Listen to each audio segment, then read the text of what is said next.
Dear student, good evening, शुभ संध्या। एक बार पुनः स्वागत है गुरु कृपा एकेडमी में। आज हम जानने वाले हैं उत्तराखंड एलटी हिंदी के लिए आधुनिक हिंदी। हिंदी साहित्य के इतिहास के अंतर्गत हम इसे समझ रहे हैं। आधुनिक हिंदी का आरंभ कब से हुआ, किस प्रकार से इसका प्रभाव हिंदी में पड़ता है, हम सब समझेंगे।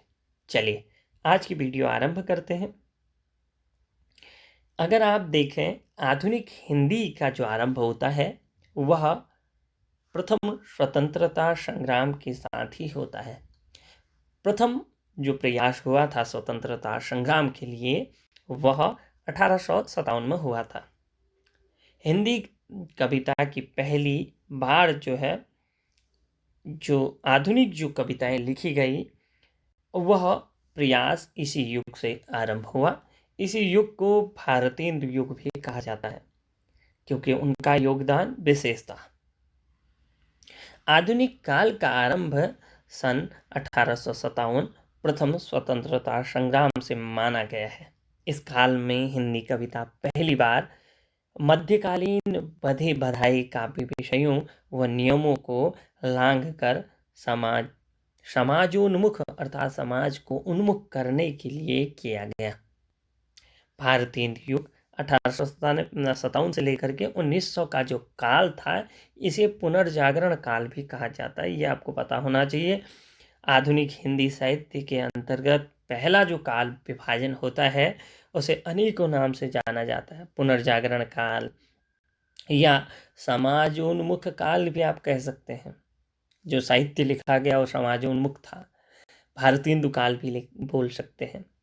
स्वतंत्रता आंदोलन के कारण राष्ट्रीय इन कविताओं में क्या विशेषता, इसमें राष्ट्रीयता थी, देश प्रेम था और स्वदेशी भावना से ओतप्रोत कविताएं थी। इस काल की मुख्य काव्य प्रवृत्तियां हैं। सामाजिक चेतना के जनजागरण के लिए बाल विवाह, विधवा विवाह, नारी शिक्षा और छुआछूत, वर्णाश्रम, धर्म की संकीर्णता पर भी कविताएं लिखी गई। क्योंकि आपसे प्रश्न इस प्रकार से भी पूछा जा सकता है कि भारतीय युग की कविताओं की विशेषता बताइए, तो आपको पता होना चाहिए कि उसकी विशेषता क्या थी। विदेशी वस्तुओं का बहिष्कार, अंग्रेजों का शोषण दमन पर भी अभिव्यक्ति हुई। शुरू में तो ये कहा जाता है कि भारतेंदु हरिश्चंद्र अंग्रेजों को प्रसन्न करने के लिए लिखा करते थे। बाद में जब उनका जब जागा मतलब देश प्रेम, तो उन्होंने बिल्कुल विरोध में लिखना आरंभ कर दिया। चलिए हम उसे फिर से कभी पढ़ेंगे। अभी हम सूक्ष्म रूप से विस्तार से फिर बाद में जब हम हिंदी कविता के अंतर्गत भक्तिकाल, रीतिकाल को अलग से पढ़ेंगे, भारतीय और छायावाद काल और छायावाद के बाद की जो कविताएं हैं उसको पढ़ेंगे, तो उसमें विस्तार से हम पढ़ेंगे। राष्ट्रीय चेतना तथा सामाजिक सुधार विषयों के साथ ही पारंपरिक जो भक्ति श्रृंगार और प्रकृति से संबद्ध विषयों पर कविताएं हुई। हास्य, व्यंग और समस्या पूर्ति जैसी नई काव्य शैलियों का भी विकास हुआ, उनको भी विकसित किया गया। इस काल में यद्यपि खड़ी भूली हिंदी काव्य भाषा बनने का प्रयास कर रही थी, किंतु काव्य रचना में जो है ब्रज भाषा का प्रयोग अधिक होता था, उसमें आधिपत्य रहा। काव्य रूप में मुक्त काव्य ही लिखे गए, उनका ही प्रयोग किया गया।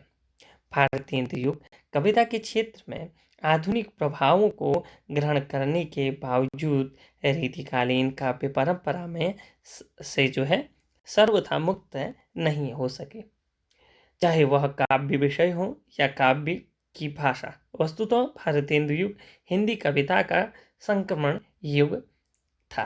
इसे आप संक्रमण युग भी कह सकते हैं। इस दृष्टि से इस युग के कवियों ने प्राचीन और नवीन जो वो थी विधाएं थी या सोच थी, उनका समन्वय का मध्यम जो मार्ग था वह अपनाया। आचार्य रामचंद्र शुक्ल के अनुसार, उनके शब्दों में देखें तो भारतीय युग के कवियों की सबसे बड़ी विशेषता प्राचीन और नवीन का समन्वय करने में। वे प्राचीन और नवीन का योग इस ढंग से करते थे कि कहीं भी जोड़ नहीं जान पड़ता था। उनके हाथों में पकड़कर नवीन भी प्राचीनता का एक विकसित रूप जान पड़ता था। ये रामचंद्र शुक्ल जी ने कहा। उस परंपरा की जो कवि थे या भारतेंदु युग के जो कवि थे, उनकी कुछ रचनाएं हम देखते हैं। कई बार रचनाएं पूछता है, कई बार क्या अधिकतम प्रश्न पूछे जाते हैं काल विभाजन से संबंधित या अन्य चीज़ों से संबंधित जब प्रश्न आते हैं तो उसमें कृतियाँ अवश्य में पूछी जाती हैं। तो इसे अवश्य में आप नोट बनाते रहिए, नोट्स बनाते रहिए, और मैं आगे विस्तार में जब पढ़ाऊँगा तो संभवतः 1-1 घंटे की भी वीडियो होंगी, तो आप अवश्य में उसे सुनिएगा। अभी केवल मैं भूमिका बनाने का प्रयास कर रहा हूँ। देखिए, भारतेंदु हरिश्चंद्र की जो कृतियाँ हैं, प्रेम मालिका, प्रेम सरोवर, प्रेम फुलवारी, वेणुगीत, वर्षा विनोद आदि 70 इनकी रचनाएं हैं। बद्री नारायण चौधरी प्रेमगंज जिन्हें कहा जाता है, उपनाम जिनका है। जीर्ण जनपद इनका था। आनंद अरुणोदय, मयंक महिमा, वर्षाविंदु, अलौकिक लीला। प्रताप नारायण मिश्र की बात की जाए तो लोकोक्ति शतक, प्रेम पुष्पावली, श्रृंगार विलास, मन की लहर। जगनमोहन सिंह ने प्रेम संपत्ति लता और श्यामलता, श्याम सरोजनी इत्यादि कृतियां करी। अंबिका दत्त व्यास विशेषकर संस्कृत के कवि एवं लेखक हैं, लेकिन इन्होंने हिंदी में भी लिखा, क्योंकि संस्कृत में पहले जो उपन्यास लिखने का श्रेय जाता है इन्हीं को जाता है। उपन्यास माने या गद्य की जो अच्छी विधा है कादंबरी के बाद, वो अंबिका दत्त व्यास की ही मानी जाती है।